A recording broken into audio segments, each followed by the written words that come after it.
Welcome to Table Talk here at the Philadelphia Sports Table Podcast Show, the longest running weekly Philly sports podcast show in the world, over 12 and a half years strong. We got a great discussion coming your way, specifically about this Philadelphia Flyers team, what's been happening with various talent early this season. It's going to be a great discussion.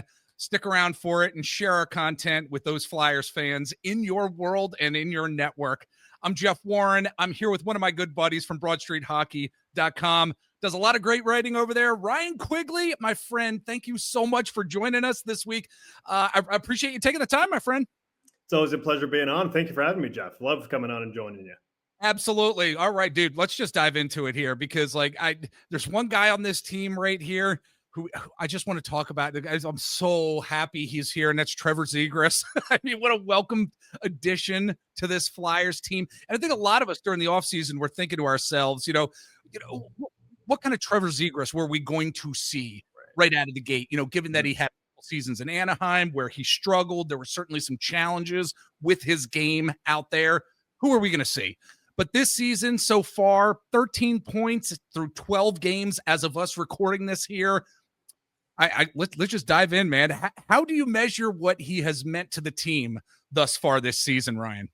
Yeah, well, I think right now he's kind of the for lack of better phrasing, I think he's kind of the cornerstone of the team right now at this particular moment in time.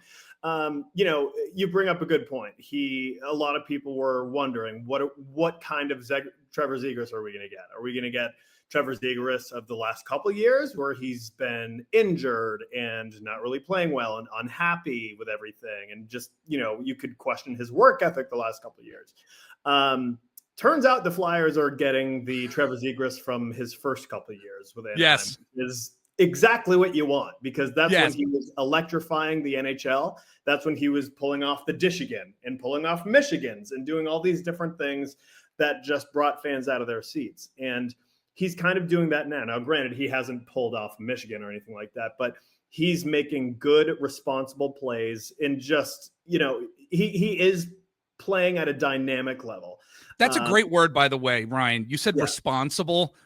That's the thing. He's not really being careless out there. Have not seen a lot of that. He's playing responsible hockey. That's a fantastic word. Yeah. And, I kind of go back to that story that Greg Wyshynski of ESPN wrote, I think like a month ago, something before the season. Trevor Zegras basically said, listen, I want to be known as a hockey player, not just a guy who's good at hockey, because there's a difference there. He wants to be a hockey player. And so far this season, I think the first moment that we got of that was, I can't remember the exact game it was, but he was behind the net. It was the first home game against the Florida Panthers.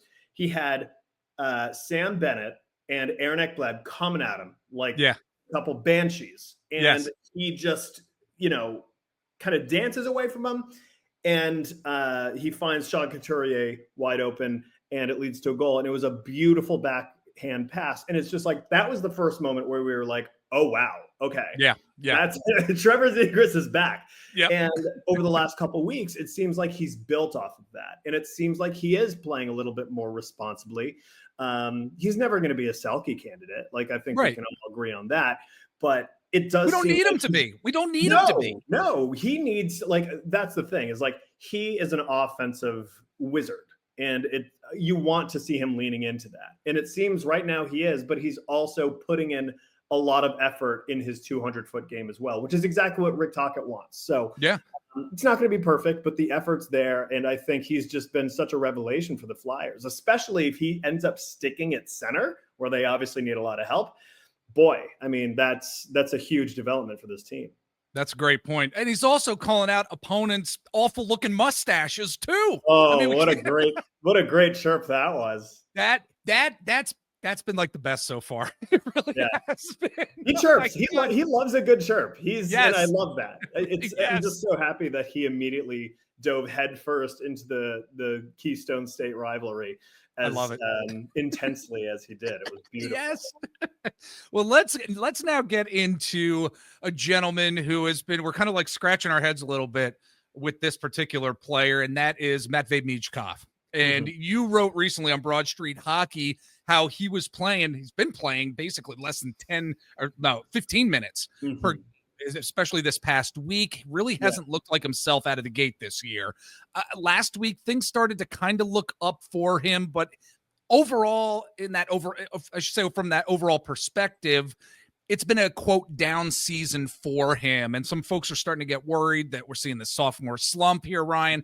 What are your thoughts on what's happening with Matvei Michkov, and what have you been seeing from him on the ice? And does it concern you at all? What are your thoughts here? Yeah. So, well, to answer your last question, I'm not necessarily concerned yet. Okay. So I think right now, the main thing with him is, we heard that over the offseason, he did suffer an ankle injury, and that apparently did impede him from properly going through his offseason training regimen. So right now, he's still kind of playing catch up. His conditioning is not good. That much is very clear. Like, he has said it. Rick Tocchet has said it. It's not a secret at this point. So his conditioning is still a work in progress. He's still getting into, I guess, I don't know if you want to call it game shape, but he's still going through the motions right now. And I think that's a big reason why he's not playing that well. You kind of watch him on the ice. He doesn't look, and he's not a fast guy. He's never been really a burner, but he looks, it does feel like through this first portion of the season, the first 12 games, he's looked particularly slow. He's looked a little sluggish. And, because the conditioning's not there, when you're gassed, you start making questionable decisions with the puck. And it seems like we've been seeing Michkov making a lot of probably suboptimal passes. We've seen him trying to force plays to happen. And it's just, and I'm wondering if that, I'm glad you mentioned that, because I'm wondering if, because of who he is on this team, what he means to this team, that narrative. I'm wondering if he's putting way too much pressure on himself, because he may not be in that, quote, game shape that you were just talking about, that he's really just putting too much pressure on himself to get to a certain level where he just can't get to at this point. And it's a liability. It's a detriment. And I'm wondering if that's what it is too. He's just putting too much pressure on himself. Yeah. And I mean, I'm glad you brought that up, because that could be part of it. Like, we don't know exactly what he's thinking. Yeah. But, when you're dealing with the pressure of, I mean, let's face it, he's pretty much the face of the franchise right now. That's a lot. That's a huge burden to carry, especially when you are 20 years old. That's a lot to deal with. So maybe that has something to do with it. But based off of what we absolutely know, it seems like he's still just kind of getting back into shape. And the ankle situation and all that, I don't know if it's still a lingering problem. I feel like, I don't know any of that, but I'm not worried. I think if we're still having this conversation in February, then we have something to talk about. But right now, again, we're only 12 games in, and last week he had 3 points in 3 games. Or excuse me, 3 points in 4 games. So I am very okay with that. Like, obviously you want to see him putting the puck in the net. He only has 1 goal so far this season, but I think the goals will come. I think his play will come around sooner than later. I'm not overly worried about Michkov. The main thing is, what's he going to be like at 24 years old? I think he's going to be very, very, very good. I think he's going to be a superstar. Right now, if he has a sophomore slump and this kind of carries on, not great, but I'm not necessarily worried about his long-term potential as the kind of star player of the Flyers. It's interesting how you mentioned if this is still going on around in February, then there's a reason to be concerned. My concern at that point would be for the Flyers medical staff and why they've allowed it to continue. If it really is the ankle injury that he was still, you know what I mean? Like, there have been times where we have questioned medical-based decisions with this Flyers team and organization and some of the talent over the years. Why are certain guys still out there playing if they're not able to be these type of contributors that we need them to be? They need to be healthy for their future. And that's where I'm coming from with this, because like you, I feel that a lot of this is because of that ankle injury. And I'm thinking that if in another 2 months, we're still seeing this sluggish type of skating, it's probably because that ankle injury is still lagging there. And that goes to the medical staff. And it just, in my opinion. Yeah. No, and that could be part of it. And I mean, listen, look at the situation with Rasmus Ristolainen, right? At first it was supposed to be a minor situation. And now who the hell knows where he is in the world? So, right. Yeah. So, we've seen that. I mean, the Ryan Ellis situation. So, and listen, I'm not trying to scare people here. Like, I'm not saying this, but like I don't think that it's unreasonable to have that thought in the back of your mind, I would say. Yeah. But I mean, it's, it's early in the season here, and we're getting a better handle of how certain players are adapting to their various roles. Mm-hmm. You mentioned Trevor Zegras, if he's able to play center in the future, my gosh, how great would that be for this organization? Yeah. I mean, but I'm wondering, are there any players, or which player, I should say, on this Flyers team, do you see their role possibly expanding in the future based on what you've seen so far? Who would that player be? Well, I think there's a couple players. I think one player who immediately comes to mind would be Bobby Brink. And so the reason I point out Bobby Brink is because for him, and obviously, I say expanding role. I think what I mean more is just kind of like growing into a bigger piece of the roster. The development continuing. Yes. But, for Bobby Brink, this is the best hockey I've ever seen from him. He looks spectacular to start. Yes, he does. And like, he looks very, very good. And now granted, he's got that line. Well, I should say he was on that line with Noah Cates and Tyson Forster. Tyson Forster obviously is injured right now. He's on IR, so he's going to be out at least a week. But I just think Bobby Brink has been so dynamic, really, this entire start of the season. That game against the Penguins was the best game I've seen him play. He was awesome, and everywhere he just couldn't stop making plays if he tried. He was in the right spot all game long. That move he pulled off in the shootout. I mean, Artur Shilov's has his jock is somewhere in the Pacific Ocean right now. So it was great. And I think that there's a lot more there because people forget Bobby Brink is still really young too. There's a lot of really good young guys on this team. Bobby Brink's only 24. So, I could see him growing into a little bit of a bigger role at some point.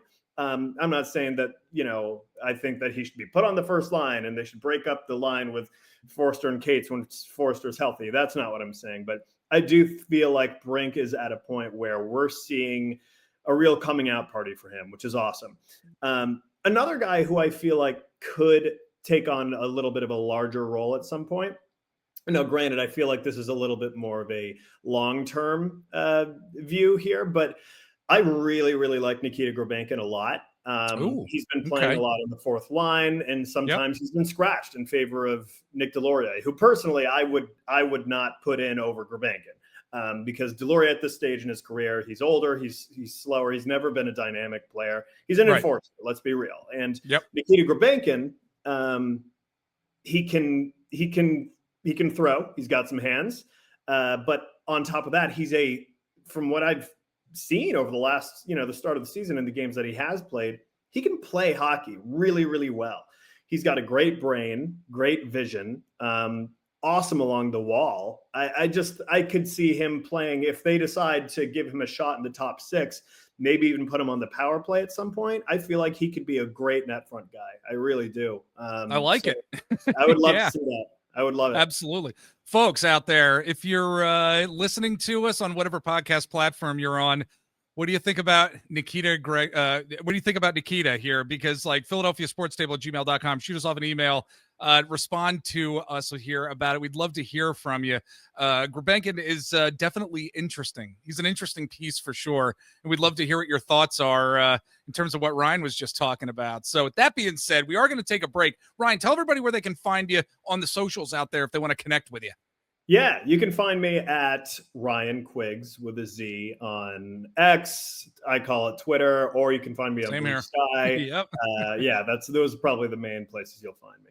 All right, sounds good. And folks, if you are on YouTube watching us right now, like and subscribe to the podcast here. And you can also hit the bell to be notified when we post new videos. We're also on some social media sites as well. Head on over to Instagram. Just search out the Philadelphia Sports Table. We're on Twitter/X. I'm over on TikTok at Mr. Jeff Warren. You can like our Facebook page. We're on Threads as well. You can search me out on the Blue Sky as well. Just search Jeff Warren and you'll find me over there. So with that being said, folks, we are going to take a break, pay some bills. We're going to be back in just a bit. All right, we're back with our good friend Ryan Quigley from BroadStreetHockey.com. You know, we love that site, content they put up on there every single day. So with that said, we got a two-part question here for you, Ryan, talking about what the most frustrating aspects of this team have been thus far, because there's certainly some frustrating aspects for How much sure. time you got, Jeff? Exactly, you know. And then we'll get into like the best parts about this team. So let's start off most frustrating for you. What are your thoughts here, man? Yeah, well, I think first of all, you gotta kind of point to the goal scoring. They're not putting up enough. They're just not putting up enough points, especially right now. Right. You know, we just saw them almost get shut out by arguably the worst team in hockey, the Calgary Flames. Yeah. And it just feels like they're not playing up to their potential. Now, some guys are. Like, we are seeing Trevor Zegras play pretty well. We're seeing Cam York. I mean, I thought he's been very good since he re-entered the lineup. I know he started the year inactive for a couple games. Since he's been in, he's been pretty solid. Yeah. Really want to see some guys stepping up here. I would like to see, obviously we were talking about Michkov. I think his time's coming. But, you know, we're on pins and needles here. You know, I would like to see him start, you know, filling the back of the net. I would like to see Travis Konechny, when he's going in on a rush, taking a shot instead of, you know, dropping the puck back to Igor Zamula for a scoring. Weird, strange behavior against the Calgary Flames. So I think a lot of guys, you know, maybe they're gripping their sticks a little too tight. But I would really like to see some guys step up here. Owen Tippett, after a really hot start to the season, he's been cold a little bit. But again, goal scorers do that. But we are reaching a point where it's like, all right, guys, we're 12 games in now. Let's try and let's all get in sync. So that's I one think thing those. Really quick. Like, I think some of those early pieces that were working shown us some promising signs of a team really taking some tangible steps forward on that, you know, quote, rebuilding path. But offensively, just like you're saying, it hasn't really equated to regular and consistent pressure yet, which is perhaps, I think the first real dilemma of Rick Tocchet's tenure behind the bench here in Philly. Yeah, no, I agree. And, you know, another thing I was going to say that has been a little frustrating has been power play. Now, it's interesting because the second, I'm going to use air quotes here, the second power play unit with the Forrester, Cates, Brink line featuring Cam York and Trevor Zegras, that has been spectacular. That has been a very good power play unit. It's the top, air quotes, power play unit that has been disappointing. The one with Couturier and Konechny and Michkov and Owen Tippett and Jamie Drysdale, that has been lacking quite a bit. I really want to see that unit start putting something together here, because it's a little, I don't want to say concerning, but it's certainly disappointing. You would think that they have some of the firepower to make that work, and it's just not coming together. So I'd say that's a little frustrating as well. And that's something that Rick Tocchet, I think, is definitely, you know, that's probably toward the top of his to-do list, is figuring that out. Yeah. What's been the best part? What's been the best part of the team so far, do you think? Yeah, well, it's funny because going into this season, I remember looking at the goaltending and thinking, all right, here we go. We're really doing this. I think we talked about it the last time you were on, you know? I know. And then here comes Dan Vladar, a knight in shining armor, just coming in and immediately playing like, you know, like he's a Vezina candidate to start the season. Now, granted, again, I cannot stress enough, we're 12 games in. This is not a sustainable level of play. I don't think that is really possible. If he does, he's the greatest goalie to ever live, which would be a very cool development. But I have a sneaky suspicion that he's probably not the best goalie of all time. So, but he's playing very well. And now, granted, I know he got pulled against the Maple Leafs Saturday night. Sometimes you just have, sometimes you just have a bad game. And it's not like the Maple Leafs are some sort of, you know, run of the mill team. They're a good team. So that happens. But overall, I've been really pleasantly surprised by the goaltending, and not even just Vladar. I thought, you know, Ersson had a little bit of a slow start, but his last two games before he got put on IR, he was good, especially against Pittsburgh. I thought he was very good. So Yeah, I think there's some really good stuff going on in net right now, which is so funny because going it all off season, that was one of the big things. Everyone said, "Oh man, if Yep. the Flyers could just get league average goaltending, think of the possibilities." And now they're getting it, and they're still kind of a mid team. But Absolutely. We talked about it. Yeah, we talked about it. Our good friend Kelly Hinkle, when she was on, we've talked about the goalie situation as well. It's a good segue for some more goalie talk here because, like we're talking about, Dan Vladar has been pretty solid for this team. Like mentioned, he did give up those 4 goals to the Maple Leafs last week, which was that was really rough. And of course, he's not going to be perfect every single game. And I think it's good that he's been in net more than Urson. And it's probably what we're going to see, probably for much of this season. I mean, it's so shocking that he's the quote goalie number 1 moving forward, I think, here this season. But should we have any concerns about that? Or what are your thoughts? Maybe a little bit more detail about Vladar in terms of maybe the expectations. Should they be even quelled more, perhaps? Yeah, well, I do think people should temper their expectations, but I don't think people should be worried either because to start the year, he has been good. And until he proves that he is actually bad, which we don't know that he's a bad goalie. We don't. Right. I mean, I'm pretty sure he's not going to win the Vezina. Again, I don't think that this is a sustainable level of play. But I don't think that people should just assume, oh, he's on a hot streak. Eventually, he's going to come crashing down to earth, and once again, the Flyers are going to have league worst goaltending. So I wouldn't necessarily be worried about Vladar being kind of the guy if that's what ends up happening here, because obviously Erson's out for right now, and sounds like he's week to week. Sounds like Alexei Kolosov is going to be getting some serious playing time here. Yes, yes. And, with him, he's an interesting guy because with Alexei Kolosov, obviously last season he was horrendous. He was terrible. There's no way to sugarcoat it. He was absolutely atrocious. Yes. And this year, it seems like there's a little bit of a mentality shift with him where he's been much more open to playing in the AHL. I know there was a thought this offseason that he was just going to, sayonara his way back to the KHL. And that hasn't happened. Apparently, he's had a really solid, strong, healthy mindset going back to Lehigh Valley to start the year. We saw him against the Maple Leafs. He didn't play very long. He came in relief of Vladar, but he looked okay. And then, against the Flames Sunday night, he looked decent. And I think that's pretty much what you want to see from a young goalie in your system. He looked fine. He's probably not going to win you games. Let's be real about that. That's probably what they're going to be counting on Vladar for, as long as Erson's out of the lineup. But I think it's an interesting dynamic now because if without the Erson injury, I thought they were in a pretty good situation where it's like, we're kind of flip-flopping. Whoever's got the hot hand, we'll put them in. And then once they have an off day, we'll put the other guy in and ride him. Seems like now they're going to have to lean on Vladar a little bit more than they optimally would like to. But you know what? Like I said earlier, give him the opportunity to prove you wrong. If absolutely he's playing well, let him keep playing well, and let's see how he handles it.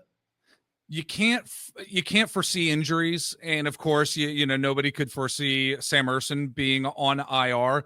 But I got to tell you, I got to give credit to Danny Briere for taking control of the goalie situation, taking care of it during the offseason. And I think he deserves some credit, at least a little bit of credit for getting this team from a goalie situation where it was last year. It was complete cluster, to where they are now. I think there's something to be said for that. And I just think Danny Briere has done a really good job. And it goes to, the last topic I wanted to dive into with you was Rick Tocchet and his leadership, his coaching style thus far this season. As a fan of this team, since I was a kid, it's nice to see Tocchet coming in and having what I believe is a positive impact so far overall on the team. And maybe it's just because John Tortorella was there on the bench for how long. And it's just like, God, I'm just so glad to see somebody else back there. Maybe there's a little bit of that there, but I'm wondering when it comes to Rick Tocchet here, Ryan, do you have a grade so far? If you had to grade him thus far this season, what would that grade be and why? Yeah, I think right now I'd probably give him a B+. I think he's been a really, Same here. really Yep. solid addition for the Flyers. And now I know a lot of people, when the hire was made, people immediately started thinking, of course you're hiring the former And rightfully Flyer. so. Yes. Yeah, former Flyer. He doesn't even have that good of a coaching track record as a head Right. coach. As a head coach, I know Right. with the Penguins, he was back-to-back Stanley Cup champion. But as a head coach, not the best track record. But he did win the Jack Adams for a reason, right? Yes. He was with Vancouver a couple of years ago. They had a spectacular year. He was the main reason for that.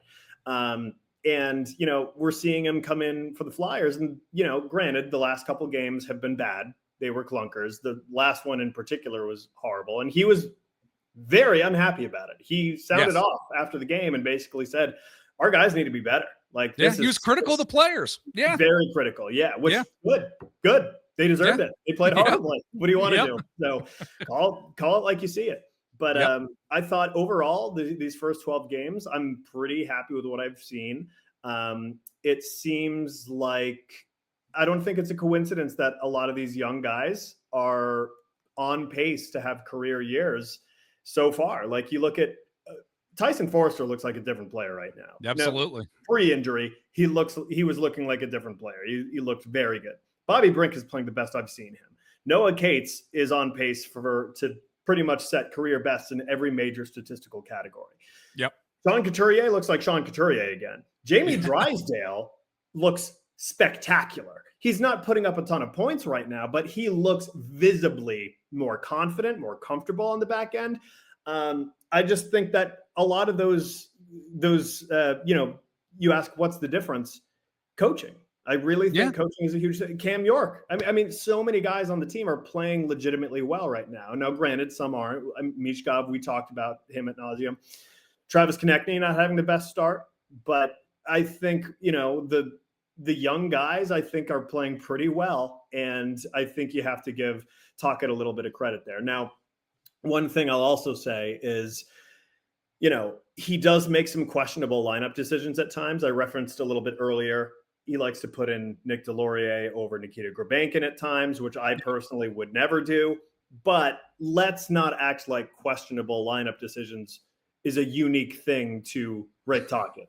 Every NHL head coach does things that just absolutely mystifies their respective fan base. Yes. And they all have their quote unquote guys, right? Right. Or Rick Tocchet seems like, for example, Noah Juleson is his guy. And fans are all up in arms about put Emil Andre in. And I want to see Emil Andre.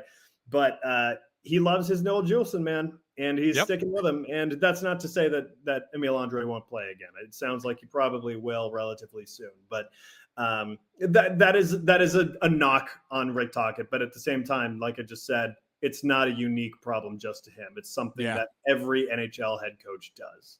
I'm seeing a team that just wants to play. I know that sounds weird, but they want to play. Like they want to be out there. They want to be doing what they're doing. And we didn't see a lot of that last year. We just saw lethargic, lackadaisical type of hockey play from a lot of these guys. And I'm not seeing that as much this year. And again, it goes to what you were saying, Ryan. I think the direct leadership of Rick Tocchet and the way that he's coaching this team. I think that's what it is. So and listen, Rick Tocchet is a player's coach for sure. Yeah. No one's calling John Tortorella a player's coach. Right. I feel like that's such a huge shift in the locker room dynamic. And it's just good to see that, it seems like at least a good amount of the players are responding pretty well to it. So overall, I approve of Tocchet so far. All right. Well, folks, he's Ryan Quigley from BroadStreetHockey.com. Search him out over on Blue Sky, the Twitter/X. Ryan, man, it was great talking to you. Always enjoy it, my friend. We always have great conversations here about this Flyers team. Love being on. You got it, man. I'd love to have you on again. Let's come back and let's do it at some point down the road.